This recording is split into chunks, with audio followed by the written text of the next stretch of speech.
আমাদের সেই ছোট্টবেলার colouring ice cream আজকে মেয়েকে বানিয়ে দেব, সেটা রেসিপি শেয়ার করব। প্লাস দারাজ থেকে কিছু টুকিটাকি জিনিস কিনেছি খুবই কম প্রাইজে, সেটাও দেখিয়ে দেব। তো চলুন পুরো ভিডিওটি শুরু করা যাক। সো হ্যালো এভরিওয়ান, আসসালামু আলাইকুম। সবাই কেমন আছেন? আশা করছি খুব ভালো আছেন এবং সুস্থ আছেন। আমরা আলহামদুলিল্লাহ অনেক ভালো আছি। ভালো বলতে আমাদের দেশের এমন এক পরিস্থিতিতে আমরা যেভাবে আসলে ভালো থাকা যায় সেভাবেই থাকার চেষ্টা করছি। যদিও বা সময় যাচ্ছে, সময়ের সাথে সাথে সবকিছুই মানিয়ে নিতে হবে। একটা জিনিস ধরে তো আর সব সময় বসে থাকা যাবে না, আর যায়ও না, পথ চলতেই হয়। তো সবকিছু পিছনে ফেলে আবার সামনের দিকে এগিয়ে যেতে হবে। তো সেই কারণে আজকে থেকে আবার শুরু করলাম। যদিও বা মনটা তেমন একটা ভালো নয়।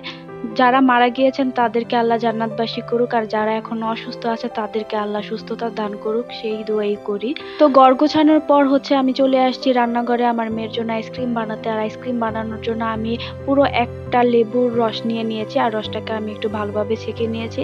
তারপর পরিমাণ মতো আমি চিনি দিয়ে দিয়েছি, আর পরিমাণ মতো পানিও দিয়ে দিয়েছি।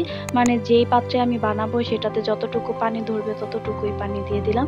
তারপর আমি একটু ফ্লেভারের জন্য এখানে ম্যাঙ্গো ট্যাং ইউজ করেছি। তো যে যার মতো ইউজ করতে পারছে, চাইলে ট্যাং ইউজ নাও করতে পারে। তো আমি ফ্লেভারের জন্য ম্যাঙ্গোটা ইউজ করেছি, অরেঞ্জ চাইলে অরেঞ্জও ইউজ করা যায়। তো আমার মেয়ের প্লাস আমার যেহেতু ম্যাঙ্গো ফ্লেভারটা বেশি পছন্দ, তাই ম্যাঙ্গো ফ্লেভারটা ইউজ করা। তারপর যেহেতু আমি কালারিং আইসক্রিম বানাবো সেই কারণে আমাকে তো মাস্ট কালার লাগবে। তো এখানে আমি ফুড কালার ইউজ করছি।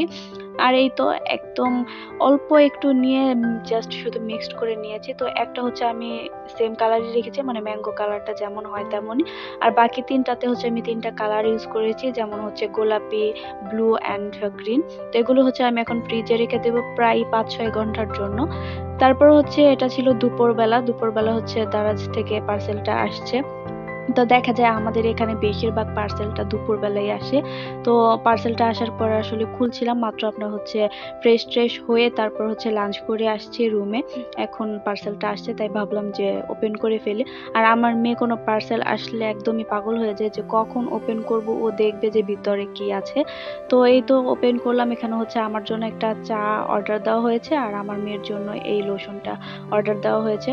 তো আমি দেখেছি বেবি প্রোডাক্টগুলো দারাজেও খুবই কম প্রাইজে পাওয়া যায়, মানে যতটুকু মূল্য আছে তার থেকে প্রায় 80 থেকে 100 টাকার মতো কম পাওয়া যায়। তো সেই কারণে আমি বেশিরভাগ চেষ্টা করি আমার মেয়ের প্রোডাক্টগুলো আমি দারাজ থেকে আনার। তো এখানে তিনটা প্রোডাক্ট আমি অর্ডার দিয়েছিলাম। তো একটা আমার মেয়ের জন্য লোশন, আর একটা আমার জন্য টি ব্যাগ চা। আমি দুধ চা খাই না, আমি সবসময় রং চা খাই। তো রং চার জন্য আমার কাছে মনে হয় যে টি ব্যাগটাই বেস্ট, কারণ শুধুমাত্র গরম পানি করে আর চিনি দিয়ে জাস্ট চুবিয়ে খেয়ে ফেলা যায়, মানে একদম ইজি প্রসেস। তো সেই কারণে আমি টি ব্যাগটাই সবসময় রাখি খাওয়ার জন্য। তারপর এই রুম স্প্রেটা আনা হয়েছে। তো এই তিনটা জিনিসই আনা হয়েছে। আর রুম স্প্রে আমি সবসময় লেমনেরটাই আনাই, আমার কেন জানি লেমনের ফ্লেভারটাই অনেক বেশি ভালো লাগে। তো সেই কারণে লেমনের ফ্লেভারটাই আমি প্রতিবারই আনাই।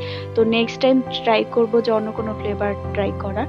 তো তারপর 5-6 ঘন্টা পর আমার আইসক্রিমটা একদম ভালোভাবে জমে গেছে। আর দেখতেই পাচ্ছেন কালারগুলো কি সুন্দর, একদম জাস্ট ওয়াও, মানে অনেক বেশি সুন্দর এসছে কালারগুলো। আর খেতেও অনেক বেশি মজা হয়েছে, মানে আমি যা ভেবেছিলাম, যতটুকু এক্সপেক্ট করেছিলাম তার চেয়ে অনেক ভালো হয়েছে আলহামদুলিল্লাহ। তা আমাদের বাসার সামনে একটা মামা আসছে ফুচকা আর বেলপুরি নিয়ে। তো তার কাছ থেকে 20 টাকার বেলপুরি কিনে নিলাম। তো বেলপুরিগুলো মোটামুটি ভালোই ছিল। বেলপুরি খেতে খেতে বিদায় নিয়েছি। দেখা হবে নতুন ভিডিওতে। সবাই ভালো থাকবেন, সুস্থ থাকবেন। আল্লাহ হাফেজ।